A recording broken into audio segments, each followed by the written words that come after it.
Hello friends and welcome back. This is a not so normal video. It's just a short video to show what I've been playing on the side. And of course it's some more Battle Brothers, but it is not normal Battle Brothers. It's using the Legends mod. And I wanted to kind of test it out a little bit.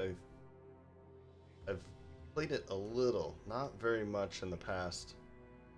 And I liked some things about it, and there were some things that I didn't like about it as well, but they're certainly growing on me now.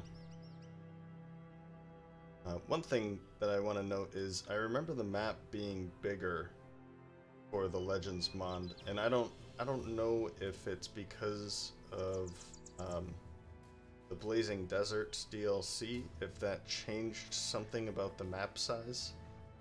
But I remember being able to like scroll over here and even zoomed out, there would be quite a bit of fog to uncover or explore. Now it could be because I've been playing around with the number of settlements a little too much. As you can see here, I think there's something like 25 or 26 settlements. Potentially even more than that. And the reason was I wanted to kind of play with the number of factions. I put 5 factions because I thought it could be cool to have kind of a faction that hates me and to play a little bit more with that dynamic on the map. So I've been attacking Plindring's caravans. And I've been trying to find some other ones in the south, but I, for some reason, only found Plundering a couple times here in the south. And I attacked it both times. So they hate me now. So, and I really like that, but it's not something that I feel like we can do in normal Battle Brothers. In the normal game, because 3 factions, the one faction could be the whole north, one's in the central, and then one's in the south. And of course that can kind of bend and mix a little bit and snake around. But I feel like if I anger the northern faction, then I can basically never go to the north unless I'm looking for trouble. And even more importantly, you don't really want to piss off the ones in the middle or the south, because then you can't really go to the southern city-states. And I certainly don't want to attack the city-states, their caravans, because the conscripts are pretty strong, so I'll just stay away from them. So anyway, yeah, increasing the number of factions, I like this idea. I like that you can change some things about the map spawning, and every time, it doesn't matter what seed you use. If you use the same seed and just change the map a little bit, then you'll get a different map. Maybe some things will be the same, I'm not sure, I never tested that. But something else that well, one thing that I didn't like at the beginning, and I'm kind of appreciating it more now, is the camp feature. And that's because it's just a nightmare of micromanaging. But if done correctly, then you don't really need to do it very often. You can just let your little city do its thing automatically, and you don't really need to pay too much attention here. From time to time, sure, if I really need some tools right now, then I can focus some more effort on breaking down some items. Or if I really need to heal, then I can place more brothers into the healing tent and things like that, if I want to do these things faster. But I feel like that kind of breaks the immersion too. So why would everybody just all of a sudden start healing each other? Okay, if there's a bad, there's a really bad battle and everybody is in pain and needs help now, but you wouldn't put a brother with injuries into the healing tent to increase the speed of healing. Maybe if that was a healing tent and you put only injured brothers there, that makes sense. But this seems to be where doctors work, and that also makes sense. So there are some things that I don't get, and I've just been letting it go and keeping where I want them to go. And sometimes I'll move things around and okay, I need some more tools if I'm really low, so then I'll put a couple more guys in there, and that's cool. I appreciate it that way, and I've been having more fun with it because of that. So what was another thing? Right. I mean, the most obvious thing. So here are my brothers. But the most obvious thing is, let's see here. I think you have the layers in the armor, and this was then added into the helmet items as well. So we can now split and add layers to the helmet, which is pretty cool. But some of it gets a bit weird. For instance, we can take the straw hat and put it on top of the helmet layer kettle helm, right? So this seems a bit weird to me. And to further that, we can also, I'm not sure why this is a thing, but you can put 2 3s on the same helmet. And so now it just starts looking a bit foolish, a bit silly, right? We now have a straw hat and a light turban layered on top of a kettle helm, which is then in layering on top of the leather hood. Hey, any one of those on a leather hood, I get it. But all 3 of these things to make it go from a 205 to a 213, that just seems silly.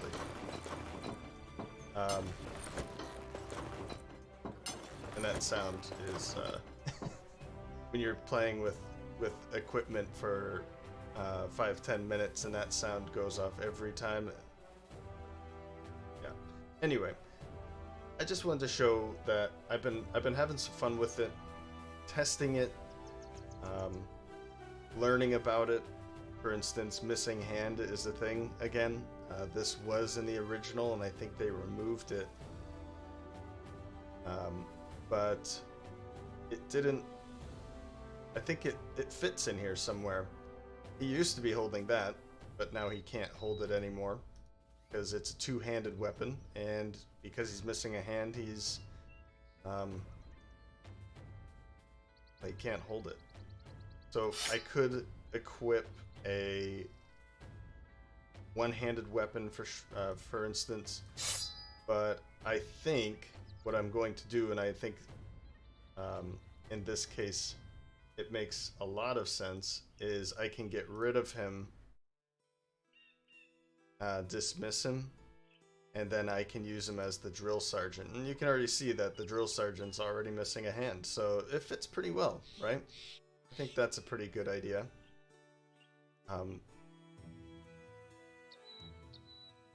Well, the main reason I wanted to show this was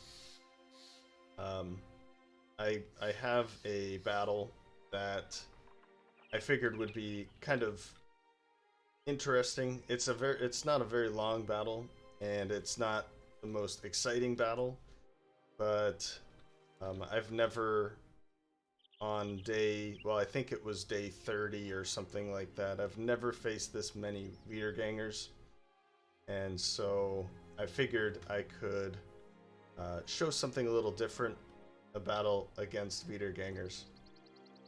Let's head over there. So this fight, you can see none of them are really properly armored or armed. So it isn't the most exciting fight, but it is 38 of them. So they can use their numbers to overwhelm us a little bit. And again, this was some time before the part that I just showed you. It was at least 10 days before that. And yeah, I think this was my second fight against this number of Wiedergangers, and the first one went all right. And this one I had a little bit of trouble with. You can see the guy here with the red helmet in the middle on the front line. And by the way, it took me about 5 minutes to align myself to this to this good position where I had a back where they couldn't swarm us from behind. But you can see here with the red helmet, he already starts off wavering. And that's because I think he's a dastard, and I'm pretty sure that's why. So he becomes a problem in every fight, particularly when we have a lot of enemies swarming around him. But yeah, so I'm gonna stop talking now. This is basically just the battle. I'm not talking at all through the battle. It's just a normal battle that I would play by myself without talking to myself. So anyway, I hope you enjoyed this. If you did, let me know, and let me know what you think about Legends. It is something that I'd like to add to the channel at some point. I can't promise that it's going to be the next series, but I can definitely say that it can make an appearance if that's what you guys want to see. So let me know what you think. I'd like to hear your thoughts on Legends and in general. Yep, and there he goes. He's already starting to waver. And yeah, enjoy the grueling battle.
Alright, well, if you've made it this far, I appreciate it. I'd like to see what you think about all this.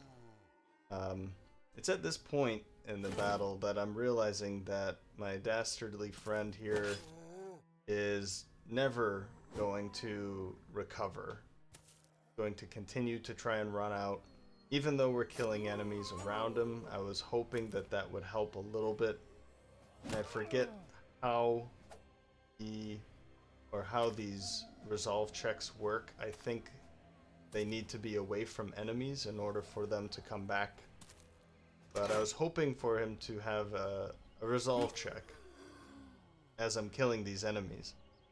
And Emund up there is just terrible. So him actually losing his hand later on in the campaign is not as bad as I thought it was. You know, him dropping that two-handed weapon really doesn't change what he was able to do to begin with. And I had him in such a great position for round swings, but I guaranteed he wouldn't have hit anybody except for my own guys. I think there was an opportunity back there where he only had one ally next to him, and I really considered it, and I thought, what are the chances of him hitting only me, only one of his allies? And so, of course, I didn't do it. And of course, he continued to miss. But anyway, I hope that you continue to enjoy this. As you can see, my frustration setting in.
As we're drawing to a close here, last minute of the battle,